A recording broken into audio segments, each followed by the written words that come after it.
Ritter Communications presents the NEA Varsity Podcast, brought to you by Tubetown. Here are your hosts, Marcus Carlton and Brandon Reid. Hey, everybody, we're back. Marcus Carlton and Brandon Reid here for Season 2 of the NEA Varsity Podcast. Brandon, we made it through COVID and we've still got football. We're surviving COVID, to say the least. As well as a lot of teams in the area trying to survive it. It's just been such a crazy year, just in general. But not knowing if we're going to get football, we get football. We get a taste of it. And just even limiting crowds. Trying to be socially distant, being responsible. For the most part, around here, everyone is doing their job, and we're still continuing to play football. And we are actually 4 games into our season already, so we're trucking on along. Yeah, no doubt. We're moving right along, and we've done a couple Tennessee games, and we've done 5 games now, because we did our 2 games to start in Tennessee, and we've done 3 Westside games. So we're 5 games into our broadcast schedule. Of course, we're following Westside again this year here in Northeast Arkansas, coming off the best season in school history, and we're going to see what they can do in the 4A3, which is loaded again this year. You trade Brooklyn for Blytheville. That's going to make things a little more interesting, because that puts another team in the mix that is going to be towards the top of the conference, or at worst case scenario, they're going to play spoiler. Looking at it right now, the 4A3, man, you've got Rivercrest, Pocahontas, Blytheville, Gosnell, defending champion Westside, Truman, Highland, Cave City. I mean, there's not an off week on there where you can just kind of go through the motions and think that you're going to come away with a victory. Cave City is much improved this year. They gave Hoxie all that they wanted in week 1. They've put up 94 points already this year, and I don't know that they put up 94 points all of last year in all their games combined. So talking actually with someone on the Hoxie coaching staff last week, he was talking about that Cave City game, and they just came out really fired up, because they were giving them all they could stand, Hoxie, in double overtime, I believe. Yeah. And if you watched Hoxie against Westside on our broadcast this past week, that's no easy feat to keep up with Hoxie. Yeah, that Hoxie team is, man, they've got some deep talent there at the skill positions, and those guys, man, they are putting up numbers. It's just wild for a 3A school to put up the kind of numbers that they're putting up. And of course, if you watched our broadcast, Hoxie didn't have much trouble with Westside this past Friday night. Hoxie moves on to 3-0 on the year. Westside drops to 1-2. They've got the victory over Brooklyn, and then sandwiched between 2 losses there. Lost to Greene County Tech to open the season, which that Greene County Tech team is much improved, I believe, from what I've seen in past years as well. They've got some talent there to work with as well, and I'm not ready to predict that they're going to win the 5A East or anything, but I think they could definitely play spoiler on somebody's season. So keep your eye on Greene County Tech in that 5A East, which is another monster conference that every year is just it's a meat grinder. And good luck to the Brooklyn Bearcats stepping up into that conference. Yeah, no year. Doubt. That's not easy. Well, and it's one thing to step up in conference to go from 4A to 5A, but then you're also doing it with a brand new coaching staff as well, with limited preparation. With limited preparation. So he's had limited time to put his scheme into place. But Coach Munoz over at Brooklyn, with a full off season, I think he will get that program headed in the direction that everybody wants to see it go. Munoz was part of the Valley View staff last year that went undefeated in conference play, top seed going into the playoffs. He was an assistant on that staff, got the Brooklyn job in the off season, and he's got a heck of a resume. Assisted under Gus Malzahn as well. Yeah. So he's definitely got the pedigree there of working with some great coaches between Malzahn and Sean Cockrell, and his other stops on his resume. So give that guy some time over at Brooklyn, and he will turn that program into what the fans want it to be. Well, I also want to give Brooklyn a shout out, because that game was at Brooklyn, and they did a great job with their social distancing. They really did. Yes, they had a seating chart, and they were ushering everyone to their seat. I don't think there was any more than 4 or 5 people sitting next to each other, separated by another 6 to 8 8 feet. They really did a great job, directing everyone and just making sure they were as safe as possible, which we need if we want to continue to keep playing football. Absolutely. I mean, we, the broadcasters and the fans and everybody else, we've all got to do our parts as well to make sure that we get to finish the season for these kids and for these coaches who have put in the work in the off season, so they can play. It's uncomfortable. I hate it. There's probably nobody that hates this stuff more than I do, but I'm doing it because I want to have football. And, this is just the situation we're in, and we've just got to make the best of it. But, yeah, to echo what you said, man, Brooklyn, they had their plan. They had it in place, and it worked to a T. And then, it's not an easy thing to do. It's really not. I mean, I've spent some time talking with the administration at Westside, and it's very stressful to try to get not only to get the plan in place, but to think about the what-if scenario. And I mean, you could drive yourself crazy in a hurry trying to go through the what ifs. And, they brought in some temporary seating that they've not had in the past just so they could have, I think there was about 600 people or so this past Friday night at Westside. And that's about a third of what they averaged last year. But everybody was spread out and, everything seems to be working pretty well, at least at the venues we've been to. Tech had a good plan as well. They had in one of the end zones, they've got a hill. If you've ever been to Eagle Stadium, they've got a hill on, I believe it's the north end of campus. And, they had plots out on the hill where family groups could sit. And I thought that was just absolute genius. We saw something like that at Mumford, too. Mumford is probably one of the bigger, nicer high school stadiums that we go to. It's really like a small college stadium. But, they got, the hill area surrounding the stadium, so they had a lot of room to spread out. So a benefit. Not every team is going to have that, but everyone's kind of doing what they did. And Westside did do a nice job here with their first home game and senior night this past Friday night.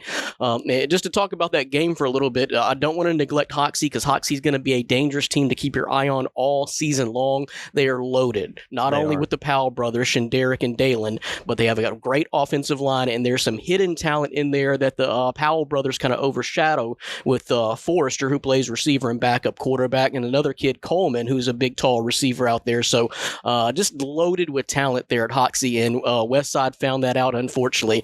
You got to keep up with Hoxie. Looking at Hoxie, they've scored 54 in 2 of their ball games, scored 47 in the other. So they're averaging roughly about 50 points now.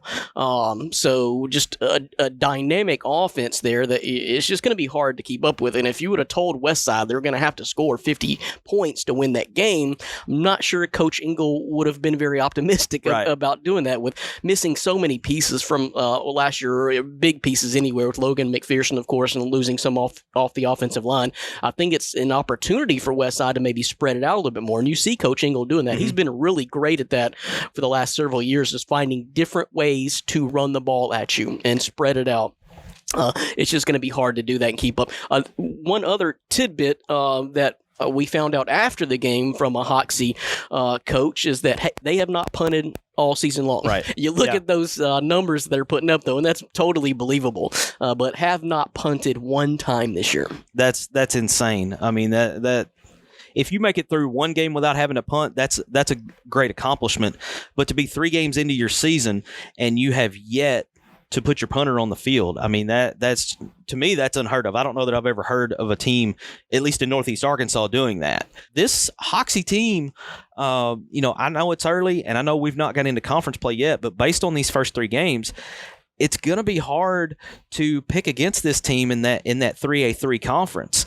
Newport is no longer in that conference. They have moved to a different 3A conference. So, I mean, you're looking at, they've got Manila, Piggott, Corning, Palestine, Wheatley. October 30th will be the game for Hoxie to watch, and I'm sure that they've got that one circled on their calendar because they will be going to Osceola to take on the Seminoles, and that's never an easy task. And of course, Osceola has a new coach this year.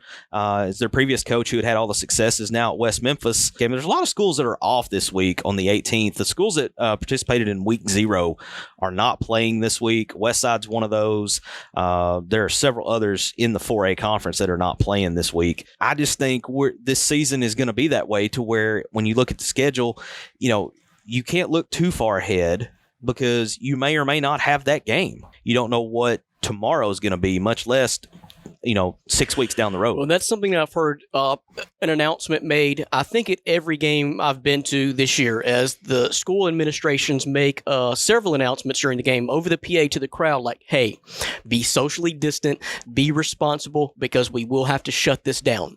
And you won't be here on Friday nights anymore if we do not do this responsibly. I've heard that echoed by every school administration that we've been to so far. So, and that's just the matter of it. So hard, such a difficult year, though, for these coaches and players, because if you're a senior, this is it. Right. I feel bad for the basketball kids, that finished not the way they wanted to last year when the outbreak started. But your seniors this year, your coaches, what do you do? And something else I wanted to mention, not just necessarily what we've seen in our games on Tubetown, but it struck the pros in the first weekend that I've seen. It has struck colleges, but injuries. Yes. Because of lack of preparation, lack of time. Now, injuries can happen any given play. I don't care if you've been practicing since April.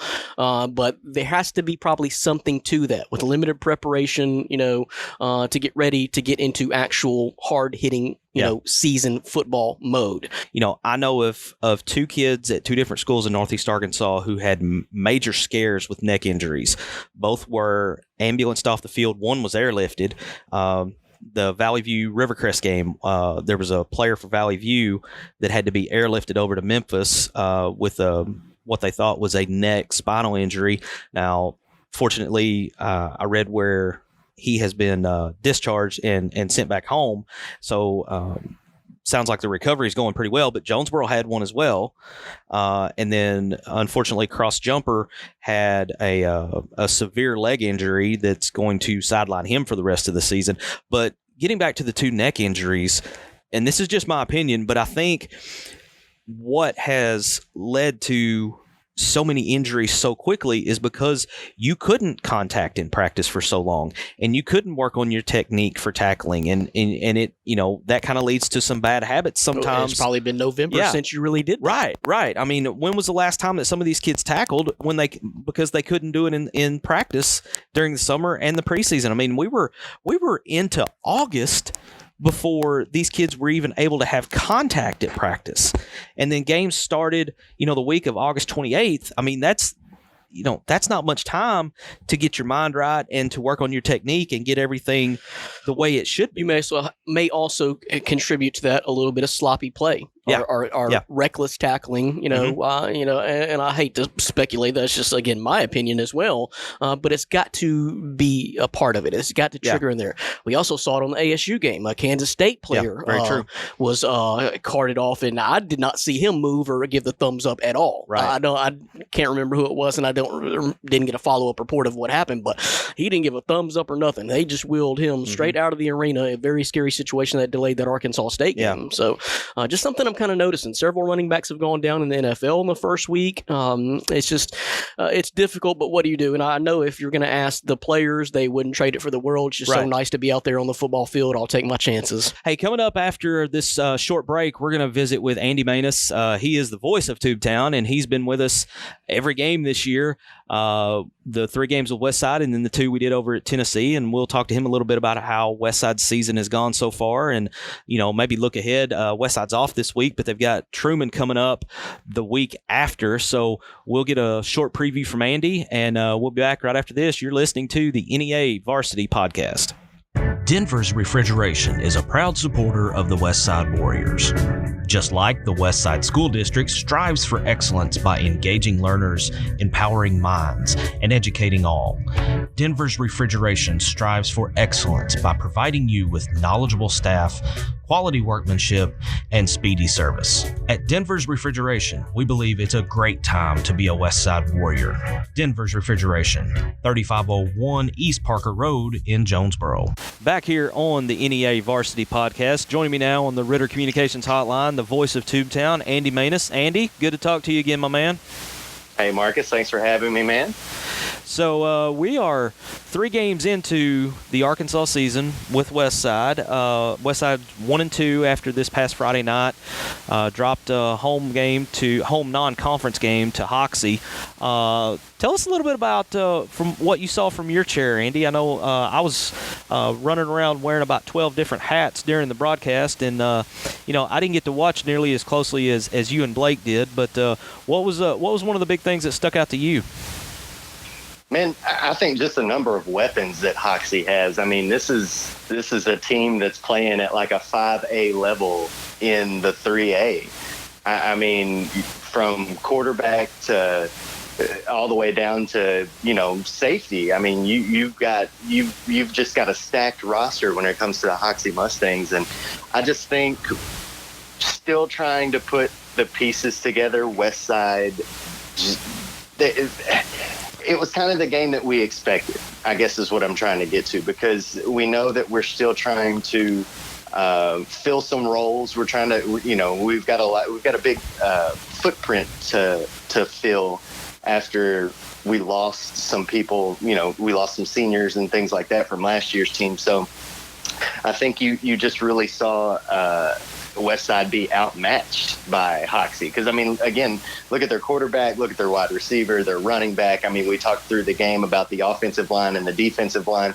That's just a stacked team, and they just kind of had their way with the Warriors. Yeah, it was Brandon and I touched on this a little earlier. Last year when Westside went up to Hoxie, that game went very similar to this one. I wouldn't call it a mirror image, but there were a lot of similarities between the game up at Hoxie last year and this one, in the fact that it just seemed like that for whatever reason the Westside defense didn't have an answer for the Powell brothers. And then this year you throw I believe it's Stephon Coleman into the mix, and it was second verse same as the first kind of deal. Yeah, I mean, Stephon Coleman, that kid is, I mean, he's 6'3", 6'4", something like that. And then you've got, I don't know that I have ever, and Blake and I talked about this during the game, and I've even had people talk to me about it throughout the week since the game. I don't think anybody's ever seen anybody throw the football at the high school level like Dalen Powell did against Westside the other night. I mean, yeah, obviously, he's going to North Alabama. He is a college prospect, but that one play alone, right before the end of the second quarter, and there's about 17 seconds left. Yeah, that play alone, I've never seen anybody throw the ball like that. It was a 60-yard pass in the air. Well, and that was one of the plays that I did get to actually sit down and watch. And from my perspective, it looked like he just threw it up high enough to where his receiver had time to run underneath it. It was a pretty ball, and it was an even better catch. But then, he still had to outrun the defense to complete the 91-yard touchdown. I believe that's what it was. I believe it was a 91-yard touchdown pass right before the half. And, in my opinion, that play right there just completely broke the back of Westside. And another thing that that Westside is having to do that is tough to do under normal circumstances, and that is rebuild an offensive line. I believe 4 of the 5 starters from last year are gone. And under normal practicing situations, that's a big obstacle to overcome. But then you restrict practice the way it was this year in the preseason, and it just makes it an even taller mountain to climb. You take they fumbled the ball I think 3 times. I believe so. If you take those 3 fumbles away, this is a completely different ball game. We're talking about maybe potentially a 1-score game instead of a 54-29 final. Right. Especially considering one of those fumbles happened inside the 5-yard line. Mm-hmm. Yeah, and also, if you look at this, if you told Coach Engel going into this game, it's like, Coach, you're going to put up 29 points, you're probably feeling pretty good, because that's that's a pretty good output of points. The problem is that on the other side of the ball, Hoxie, they're averaging 50. Yeah, they're insane, man. I mean, they've put up 54 in 2 of their first 3 games, and the other one was like 47 or 48 points. So I mean, they're just a machine on offense, and in that 3A3, Newport has moved out of that conference now. Brandon and I talked about this a little bit. Newport has moved out of that conference. Palestine Wheatley moves in, so that takes out one of their major competitors in that conference. And not to bag on anybody else, but you look through that conference, it's Hoxie, Piggott, Corning, Walnut Ridge, Harrisburg, Palestine Wheatley, Manila, and Osceola. And just going through those names, you're thinking, okay, Osceola's probably going to be the main competition there. Osceola's sitting 0-2 right now in non-conference play. They've lost 2 games by a total of 7 points. So, I mean, that's got to be hard to swallow. So, they're going to come into conference play with a bit of a chip on their shoulder from the way they lost. They lost opening week, lost to Crossett 26-20, and then the first Friday night in September, the Friday night before Labor Day, they lost a heartbreaker to Blytheville 25-24. So it's, I mean, those are 2 bitter pills to swallow.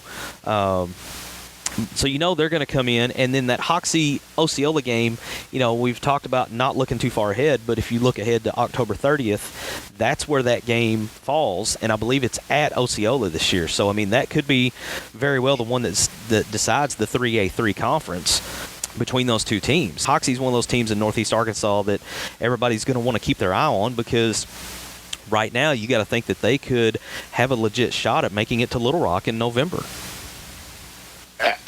I don't see how they can't. I mean, the team that we just saw on Friday night, I don't know how they don't make it to a state championship game.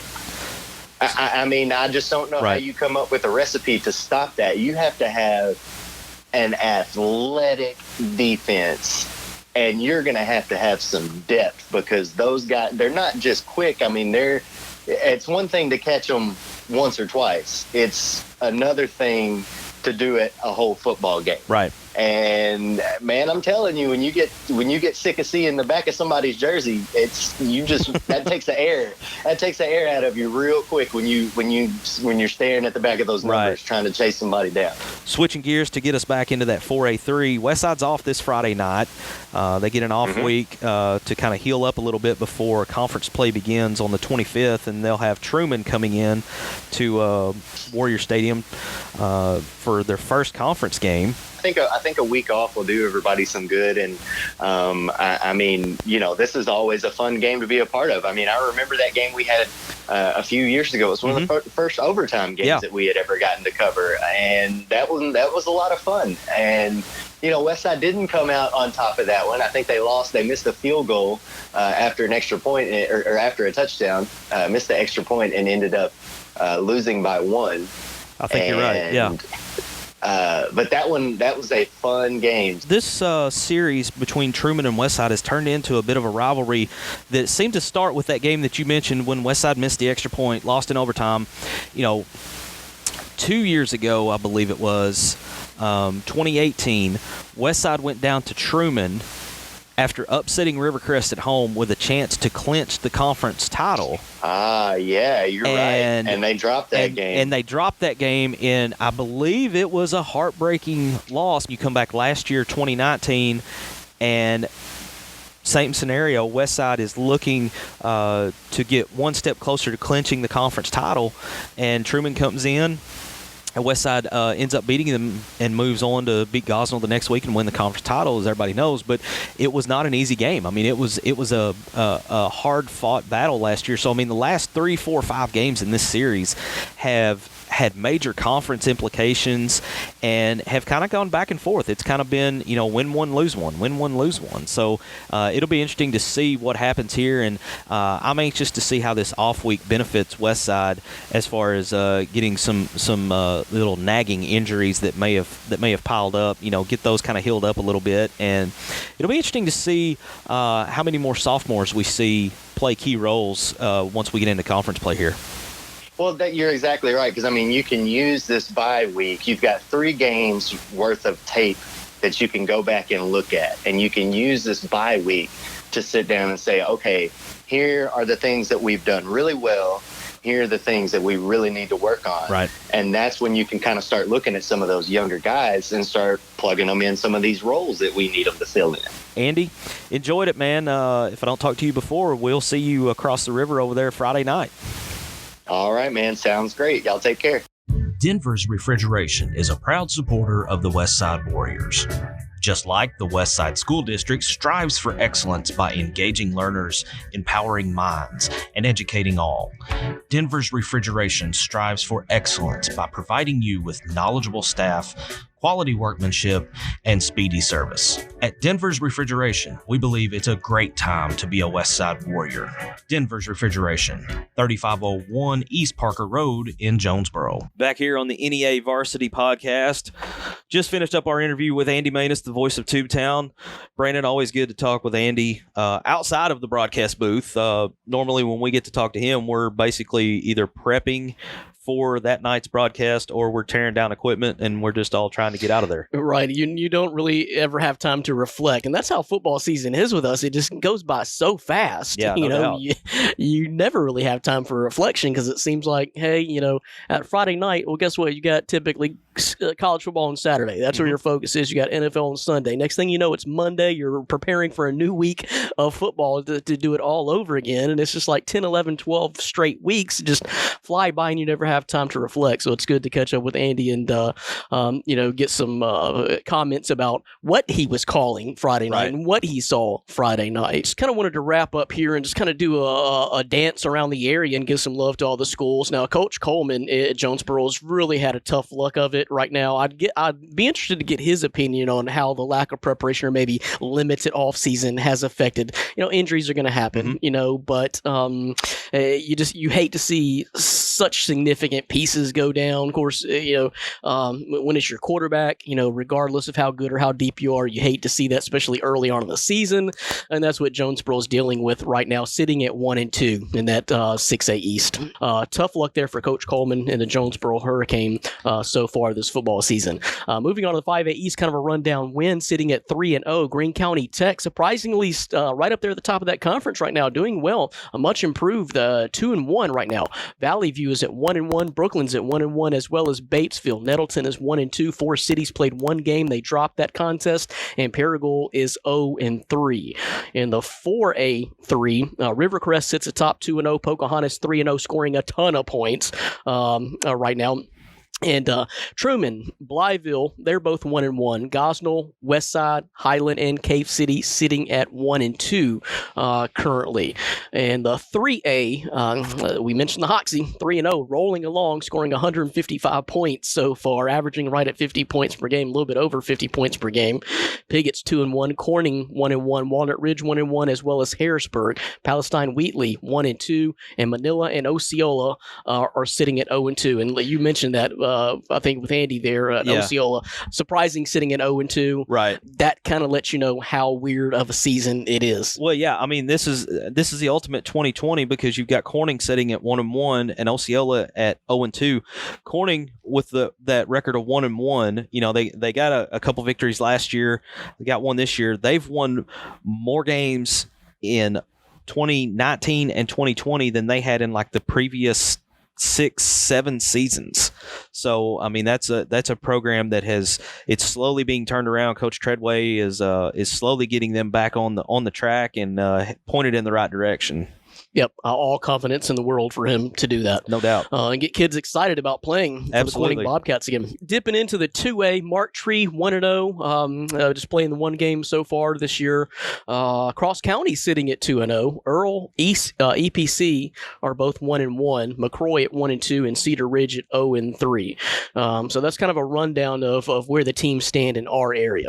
Then we're going to put the bow on episode 1 here, wrap things up, and hey, we'll get ready to go start prepping for another football broadcast. Hey, like and subscribe that Tubetown page on YouTube as well. There you go. Subscribe to our YouTube page. That's primarily where our games are going to be sent out to this year. We're going to be sharing everything on our Facebook page as well. And if we have multiple games on one night, we'll be using all of those resources. But definitely follow us on our YouTube page and subscribe. Brandon, enjoyed it, man. We'll do it again next week. Hey, just glad to be back and yes, in a little, like I said earlier, a little bit of normalcy going back in our lives, and let's just everyone do the responsible thing. Let's be careful. Let's tell our kids to be the responsible ones and take care of themselves while they're at school, while they're out, and let's continue the season. 6 feet, bro, and mask up. Thanks for listening. We'll see you next week. Thanks for listening to the NEA Varsity Podcast, a production of Ritter Communications. Be sure you're subscribed to the NEA Varsity Podcast to get the latest episodes. Tubetown is a community partnership of Ritter Communications.